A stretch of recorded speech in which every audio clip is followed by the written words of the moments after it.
ছোট্ট একটু ভিডিও নিয়ে বন্ধুরা তোমাদের সামনে আসতেই হলো। এই দালাল দালাল, তুই সব কিছু জানিস না, তুই সমস্ত কিছু জানিস, আর তুই অন্যায় করে তুই জিতবি, তোর মাথা উঁচু হয়ে যাবে। আর যারা অন্যায় ছাড়া, আর আমরা সবাই না কিছু জেনেই বোধহয় ওয়াইটিতে এসেছি। বন্ধুরা, ভুল ভাল মিথ্যে কথা ছড়িয়ে যাচ্ছে। এক তো রিয়াঙ্কাদের সম্পর্কে অনেক উল্টোপাল্টা ছড়াচ্ছে, সামান্য হয়তো ভুল ভ্রান্তি ওদেরও হয়েছে বাড়ি করার ব্যাপারে, হয়তো ছোটখাটো একটা ভুল, ও একদম ওদের ভিটে ছাড়া করবে। কি রাউডি হয়ে গেছে, কালকে রাত্রে ভিডিওতে দেখলাম, তোদের ভিটে ছাড়া করবো। অত সহজ রে? তোকে পারছে তো শ্বশুর শাশুড়ি ভিটে ছাড়া করতে? তোকে পারছে? ওটা তোদের লিগাল জায়গা, ঘাড় ধাক্কা দিয়ে তো তোকে বার করার চেষ্টা করছে। পারছে কি মনে করেছিস রে তুই সমস্ত কিছু যাই ওয়াইটিতে, আর আমরা সবাই বোঝায় ঘাসে মুখ দিয়ে চলি বা নুন ছাড়া ভাত খাই না। কি রে দালাল, কি মনে করেছিস? কন্টিনিউয়াস কেসের ব্যাপারে মিথ্যা কথা বলছে। দেখেছো বন্ধুরা, ওর যে ভিউজ কমে গেছে, আমি বলেছিলাম ভিউজ কমা মানেই ও এই কেস সংক্রান্ত ওর ব্লগ চ্যানেলে হোক বা ওর কন্ট্রোভার্সি চ্যানেলে হোক ও দিয়ে দেবে, ব্যাস সাথে সাথে সেখানে দেখবে সবাই উঠে পড়ছে। কিছু নতুন খবর পেলাম। তো ও যেটা বলছে একেবারে মিথ্যা কথা। এত সহজ? কণিকারা দোষ করলো না, কিচ্ছু করলো না, আর ও এত বড় বড় অন্যায় করে ও ছাড়া পেয়ে গেল। এত ভালো লিগাল অ্যাডভাইজার ওর, আর কোন দেশে মানে লিগাল অ্যাডভাইজার এত ভালো আছে? এখানে যদি কোনো লয়ার থেকে থাকো আমার ভিউয়ারটা, তবে বলবে। তোমরা বলো তো, এটা তো তোমাদের প্রফেশন। আর কিছু মনে করো না বলার জন্য, ডাক্তার কিছু ডাক্তার, সমস্ত নয়, কিছু লয়ার চাই কেসটা জিয়ে থাকুক, এটা সবাই জানে। সব প্রফেশনে এটা আছে যে মানে অনেক দিন ধরে খেলিয়ে মানে অনেক ডক্টররা আছে, ভালো তো প্রচুর আছে। অনেক ডক্টররাই তো আছে এরকম যে রোগ জিয়ে থাকুক, তাহলে আমার কাছে পেশেন্ট আসবে। এটা তো সবাই জানে, অতি বাস্তব সত্যি কথা আজকে আমি বলছি। কেউ কিছু খারাপ নিও না। এবার লয়াররা কি ওখানে বসেছে কি বিনা পয়সায় ওখানে দান ধ্যান করতে বসেছে? আর ও কি এমন ভালো কাজ করেছে বা কত মহান কাজ করেছে? বুঝলাম ওকে কিছু নর্মাল ভিউয়ার্সরা হয়তো ওই অব্দি পৌঁছে দিয়েছে, কিন্তু ও কিচ্ছু করেনি। ও এত বদমাইশি করে মানে একটা চ্যানেলকে ধরছে আর শেষ করছে। কণিকাদের যেভাবে ও মানে শেষ করছে, ওর সাপোর্টার বেশি হয়ে গেল। আর ওর মানে লিগাল অ্যাডভাইজারদের এত টাকা যে ওর মতো গরিব দুঃখী ভিখিরি, যার নাকি একটা পয়সা রোজগার নেই, তাকে এরকম বিনা পয়সায় হেল্প করছে। এটা তোমরা বিশ্বাস করো বন্ধুরা? অসভ্য ডাইনি কোথাকার, কান লাগিনি একটা বদমাইশ মেয়ে। ওয়াইটিতে মিথ্যা কথার পর মিথ্যা কথা, প্রত্যেকটা ভিডিওতে মিথ্যা কথা। একে ছাড়বো না, তাকে ছাড়বো না, ছেড়ে দেখা। খেয়েছিস না গীতাদির ওই শক্ত পটি খেয়েছিস তো কালকে যেটা দিয়েছিল? হ্যাঁ, খেয়েছিস তো পেট ভরে? তুই পেটে রাখ, লোকের পটি খেয়ে পেটে রাখ, তাহলে আর পয়সা দিয়ে তোকে ভাত কিনে পয়সা খরচা করে রান্না করে খেতে হবে না। এদিক ওদিক মুখ মারবি, কারোর হিসু খাবি, কারোর পটি খাবি। খুব বাজে কথা আজকে আমাকে বলতে বাধ্য হচ্ছি তোর জন্য। কি করেছে রিয়াঙ্কা বিষ্ণু, তোর কি ক্ষতি করেছে? হ্যাঁ, যদিও বা মুন্ডিয়াদের ওরা সাপোর্ট করতে যায়, বেশ করেছে। তুই যেভাবে জ্বালাচ্ছিল, কতজনের এগেইনস্টে ডিফেন্স নিবি, কত টাকা তোর। তার মানে তোর কথাটা ঠিকই ছিল যে ইডি তোর বাড়িতে হামলা করবে, কারণ তোর টাকা প্রচুর। তুই কি ভেবেছিস যে তোকে নিয়ে আবার মানে চর্চিত হোক এই MSL এর ব্যাপারটা নিয়ে? যখনই লাইভে তোকে নিয়ে এই সমস্ত প্রশ্ন করা হয়, তোর কমেন্ট বক্সে কণিকাদের নিয়ে প্রশ্ন করা হয়, কেমন চোর হয়ে যাচ্ছিস? তোর নাকি ভয় নেই? ভয় না থাকলে দেখা করে, ভয় না থাকলে একটা ভিডিও করে দেখা। মনে আছে যখন কেসটা পেয়েছিলি, তখন স্বামী স্ত্রী মিলে ভাত খাওয়ার প্লেটে বমি করেছিলি। আবার আসছে ওই দিন, রেডি থাক তুই, তোর আবার বমি করার দিন আসছে। ভুলভাল বুলিয়ে দর্শকদের তোমাদের দিকে ব্রেন ওয়াশ করা। হ্যাঁ, বদমাইশ মেয়ে, ক্রিমিনাল ক্রুয়েল মাইন্ডের একটা। সেই লাদেন ছিল, সেই লাদেনের মানে রক্ত আছে বোধহয় ওর গায়ে। হ্যাঁ রে, তোর গায়ে কি লাদেনের রক্ত আছে না হিটলারের রক্ত আছে? এত নচ্ছার বদমাইশ, টাকা রোজগার করতে এসে নর্মাল গৃহবধূ যে এত নচ্ছার হয়, এত রিভেঞ্জ মেন্টালিটি কোনোদিন ভাবতে পারি না। তুই ভাবছিস না প্রচুর তোকে সাপোর্টার আসবে? একবার দেখেছিলি না খুব সাপোর্টার এসেছিল না কণিকা উজ্জ্বলদের হয়ে, তোকে গুন্ডাগুন্ডিদের ভিডিও করো, তাই জন্য বাস ঢুকে ছটপট করছিস। আর একটা বাস খেয়ে, বড় সড়ো বাস খেয়ে এমন একটা করছে যেন আইন পুরো জেনে গেছে। ল পড়বে, আইন পড়বে, চল ফট এখান থেকে। হতচ্ছাড়ি নচ্ছার ল পড়বে, টুকে পাস করা, MA BA পাস করেছে কোন জন্মে? ছাড়, আমরা যখন কলেজ পাস করেছি কারি তোর মতো বুড়ো ধামড়িরাও আমাদের সাথে পাস করেছে, যারা ফেউ করে, সত্যি কথা বলতে নেই, ফেউ করে ঘুরে বেড়াচ্ছে রাস্তায়। কালকে বলছিলি না যে কিছু হলো না, ঠিকঠাক যদি রেজাল্ট করতি না ঠিকই কিছু হতো, কিছু না কিছু চাকরি হতো। এই ওয়াইটিতে এসেই মুখ মারতে হতো না নোংরা ভিডিও করে। তুই দেখেছিস যে এটা সহজলভ্য একটা ব্যাপার। তুই হচ্ছিস শয়তানের গাছ, তোকে কেউ কোথাও চাকরিতে রাখতে পারবে না। তুই এতটাই বদমাস, কোনো স্টাফদের সঙ্গে মিলে মিশে কোথাও গিয়ে তুই টিকতে পারতি না। টিচারি লাইন জোটেনি, আমার দিদি তো তোদের ওইদিকে যায় তো চাকরি করতে মৎস্যন্দপুরে। তো তোর কোনো ভালো স্কুল বা টিচারি লাইন জোটেনি? হতচ্ছাড়ি, তোমার কোনো রোজগারের ভালো রাস্তা জমেনি? বল, নোংরামো করে এইরকম টাকা রোজগার করার মতো আমার যা কোয়ালিফিকেশন, এই টাকাটা আমাকে কেউ দিত না যেটা ওয়াইটিতে আমাকে দিচ্ছে। তুই দুঃখী ভিকিরি বলে ওয়াইটিতে টাকা রোজগার করতে এসছিস, আর অন্য যারা কষ্ট করে দাঁড়াচ্ছে তাদের উপর তোর এত হিংসে। আরে বাবা, তুই যতই ভালো ব্লগ দিক, তোর ব্লগ দেখতে কিছু নোংরা পাগল ছাগল ভিউয়ার্সাই যাচ্ছে, আর তোর কণ্ঠভাষী দেখতে আমরা যাচ্ছি। তো সবার সাথে এই রিয়াঙ্কারা কষ্ট করে দাঁড়িয়েছে, তোর এত গাত্রদাহ কি না মন্দিরাদের একটু সাপোর্ট করেছে তাই? মন্দিরাদের সাপোর্ট করার জন্য তোর এত মাথা গরম হয়ে গেছে, তো করবে না? তোর যদি পাশে বন্ধুকে দেখতি এরকম মানে যন্ত্রণায় ছটপট করছে, তোর আবার বন্ধু বলেও তো ভুল করি।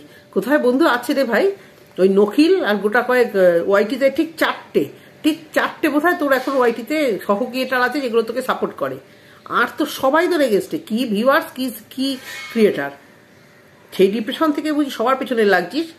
সবার এই বন্ডিংটা বুঝি সহ্য হচ্ছে না যে সবাই এক হয়ে তোর পেছনে লড়ছে। একটা দলে ছিলি, ওই গ্রুপটাই হচ্ছে জঘন্য। তুই যে দলে ছিলি, আজ এখানে কাল সেখানে, ওই গ্রুপটাই হচ্ছে জঘন্য। কিন্তু এইদিকে দেখ, এই যে দীপ্তিদি, গীতাদি, ফিতাদি, এদের যে বন্ডিংটা, যেহেতু এরা ভদ্র, সত্যি এদের মধ্যে কোয়ালিটি আছে প্রত্যেকে, সেই জন্য এদের বন্ডিং তুই কোনোদিন ভাঙতে পারবি না, যতই তুই চেষ্টা করিস। আর এদের এই একজোট যে দেখছিস, প্রায় এরা কারুর তন্দ্রার বাবার কাজে বল, বা ছোটখাটো মন্দিরাদের কাজে বল, বা যে কোনো কাজে এরা যে মিলিত হচ্ছে, এক জায়গায় যাচ্ছে, সেইটা দেখে তোর গাত্র ধাওয়া হচ্ছে। আমি তো করতে পারছি না, আমাকে তো কেউ একবেলা নিমন্ত্রণ করছে না, কোনো ব্লগার না, কোনো ক্রিয়েটার না, আমাকে তো একবেলা নিমন্ত্রণ করছে না। সেই দেখে ডিপ্রেশন হচ্ছে। যেটা আসল কথা সেটাতে আসি। তুই কেসের ব্যাপারে খুব সুখবর দিচ্ছিলি না? হ্যাঁ, তুই যেরকম ইকোর সেন্টার, ইকোর সার্ভিস দেখতে জানিস, আমরাও জানি, আমরা প্রত্যেকেও কিন্তু জানি। তুই একা জানিস না। টুকে পাস করা অশিক্ষিত ডিগ্রিধারী, টুকে পাস না করলে আগে ওয়াইটি বাজারে এসে তোকে ভিডিও করতে হতো না, তোর পেটে যদি সত্যি কোয়ালিটি থাকতো। এবার বলবি তোমরা কেন ভিডিও করো? আমরা করি, আমাদের সাইড রোজগারও আছে। আমরা কখনো আমরা বলি না যে ওই ওয়াইটির টাকা না হলে আমাদের ভাত গরম হচ্ছে না। এক তো আমার চ্যানেল তো বাদই দিলাম, মনিটাইজ হয়নি। যাদের দেখছিস না তোর এগেন্সে ভিডিও করছে, দেখ সবার বরের হোক বা নিজস্ব হোক, ভালো ভালো রোজগার আছে। ওই ভেরু হিজড়াটা যেটাকে নিয়ে ঘর করিস, ওটার দ্বারাও কিচ্ছু হলো না, আর তোর দ্বারাও কিচ্ছু হলো না। তোরা দুজনেই খুব পাস করেছিস। ওরকম প্রতি বছর না ক্যালকাটা ইউনিভার্সিটিতে তোদের মতো গরু ভেড়া অনেক পাস করে যায়, আর ফেউ করে ঘুরে বেড়ায় সার্টিফিকেট গলায় মাদুলি নিয়ে। তো যে পড়াশুনো যে বড়াই করিস না, তোর মুখের ভাষাটা হচ্ছে তোর পড়াশুনোর, আর তোর জন্মটা হচ্ছে, তোর মুখের ভাষা দেখলে মনে হয় তুই কোন পাকে কাদায় জন্মেছিস। তোর এগেনস্টে যে আছে সন্দীপের পাতানো দিদি, তাকে তুই কন্টিনিউ বলিস ওর জন্মটা নোংরা। তোর জন্মটা কোথায় রে? ও তো বলেছে হ্যাঁ আমি মানে জন্মেছি, আমার মা আমাকে এরকম জায়গায় ফেলেছেন, জন্মটা নোংরা হয়তো বলেনি, বলেছে আমাকে ওরকমভাবে মানুষ করেছে, যে মানুষ করেছে সেটা অন্য সেরকম কোনো জায়গা। ও তো তাও নিজের মুখে সবসময় স্বীকার করে। তারপরেও তো নিজেকে গ্রুমিং করে সুন্দর বর, সুন্দর ছেলে মেয়েকে জন্ম দিয়ে সংসার করছে। আর তুই করলিটা কি? তুই কি হলো তোর দ্বারা জীবনে? শুধু এই পয়সা রোজগার, তাও আবার বলবি যে লোকেদের পিন্ডি চটকে লোকেদের গালিগালাজ খেয়ে ভিডিও করবি আর গালিগালাজ খাবি। কালকে বলছিস আমার আর্নিং সোর্সটাকে বন্ধ করতে এসেছে। তো তুই যে একটা গরিব মেয়েদের জীবনটা নষ্ট করলি, এবং পিয়াও তো যথেষ্ট গরিব ছিল, দুটো পয়সা রোজগার করেছিল, একদম গাত্রদাহ। আর বারবার কি বলিস সে? তুই কত বলবো তোকে নিয়ে যে তুই নাকি টাকার হিসেব দিয়েছিস? কোথায় তুই পাই টু পাই টাকার হিসেব দিচ্ছিস? তোর চেলাগুলো কমেন্ট বক্সে বলে বেড়ায় তুই তো টাকার হিসেব দিয়েছিস। তুই বলেছিস এই কোর্ট কাছারিতে তোর কিছু পয়সা যাচ্ছে, এক্সাক্ট হিসেব দে।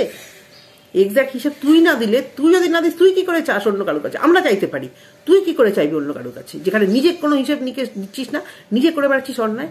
কোন ক্যাশ ট্রান্সফার করেছিস তুই? রিয়াঙ্কারা কোন বেআইনি জমিতে বাড়ি করেছে বা কি করেছে? ওরা ওদের বাড়ি হিলাবি? এত ক্ষমতা দালাল তোর, কত পকেটে পয়সা নিয়ে ঘুরছিস? কোন লিগাল অ্যাডভাইজার তোকে ফ্রিতে এত কাজ করে দিচ্ছে? তারা কি সমাজসেবা করতে বসেছে? তাদের পয়সার দরকার নেই, তাদের রোজগারের দরকার নেই, সব লয়ার সব তোকে বোধহয় ফ্রিতে কাজ করে দিচ্ছে। অত সহজ ওরা তোকে বোঝাচ্ছে, আর তুই ওরা বুঝিস। আরে বাবা, সব লয়াররাই তো তোকে বোঝাবে। আমি যদি কোনো অন্যায় করি, লয়ারের কাছে যাবো, সে কি আগেই বলবে যে না আপনার কেস লড়বো, আপনি হেরে গেছেন? তারা তো আমাকে সাপোর্ট দেবে, যাতে তাদের কাছে আমি যাই, মেন্টাল সাপোর্ট হোক, বা তারা নিজেরা লড়বে সেভাবে। তোকে বলেছে, তুই একবারে কেস দিতে বেরিয়ে গেছিস, তুই খোঁচাচ্ছিস না? অনেকদিন দেখছিস রমা রিমি কণিকারা কিছু বলছে না, খোঁচাচ্ছ না? জুতিয়ে তোমার খোঁচানো বার করে দেবো, শয়তান জানোয়ার মেয়ে একটা।